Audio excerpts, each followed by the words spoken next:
আগামী বছর শেষ হচ্ছে বাংলাদেশ ভারত গঙ্গার পানি চুক্তি বন্টন মেয়াদ মেয়াদ চুক্তি নবায়নের বিষয়ে আলোচনার জন্য কলকাতায় দুই দেশের সংশ্লিষ্ট কর্মকর্তারা বৈঠক করবেন আজ। এ বিষয়ে বিস্তারিত জানাতে কলকাতায় রয়েছেন সহকর্মী সুব্রত আচার্য। সরাসরি যাচ্ছি তার কাছে। সুব্রত, দেখুন, আগামী বছর 12ই ডিসেম্বর এই 30 বছর মেয়াদি এই গঙ্গার পানি বন্টন চুক্তির মেয়াদ সেটি শেষ হবে। সঙ্গত কারণেই দুই দেশের সংশ্লিষ্ট কর্মকর্তারা শীর্ষস্থানীয় কূটনীতিকদের মধ্যে একটি দৌড়ঝাঁপ আমরা গত কয়েকদিন ধরে লক্ষ্য করেছি। আর তার এরই মধ্যে কিন্তু কলকাতায় অনুষ্ঠিত হবে 86তম যৌথ নদী কমিশনের বৈঠক।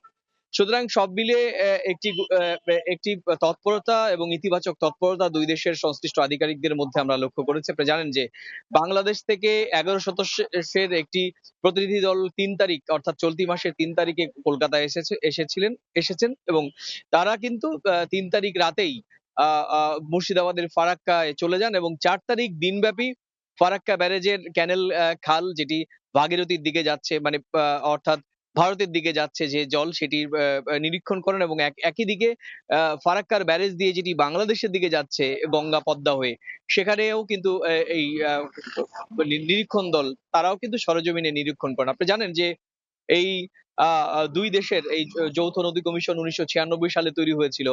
1 জানুয়ারি থেকে 31 মে পর্যন্ত প্রতিদিনের জলের পরিমাপ দুই দেশের সংশ্লিষ্ট কর্মকর্তারা নিরীক্ষণ করেন। অর্থাৎ 1 জানুয়ারি থেকে 31 মে পর্যন্ত বাংলাদেশের সংশ্লিষ্ট নিরীক্ষণ দল ব্যারেজের অভ্যন্তরীণই থাকেন, কিন্তু তারপরেও প্রতি বছর নিয়ম করে তাদের এই বৈঠকে বসতে হয়। যেহেতু এবারের বৈঠকটি গঙ্গার পানি বন্টন চুক্তির মেয়াদ শেষ হতে চলেছে, সে কারণেই টেকনিক্যাল কমিটি আগামীতে গঙ্গা পানি চুক্তির নবায়নের ক্ষেত্রে ঠিক কি করণীয়, কারণ 30 বছর আগে যে বাস্তবতায় তখন যে গঙ্গায় পানি প্রবাহ মাত্রা ছিল, সেই পানি প্রবাহ এখন অনেকটাই কম। আপনি জানেন যে শেষ যেদিন আমরা সংশ্লিষ্ট আধিকারিকের সঙ্গে কথা বলেছিলাম, সেদিনও তারা বলেছিলেন যে গঙ্গার যে পানি প্রবাহ সেটি কিন্তু অনেকটাই আগের থেকে কম।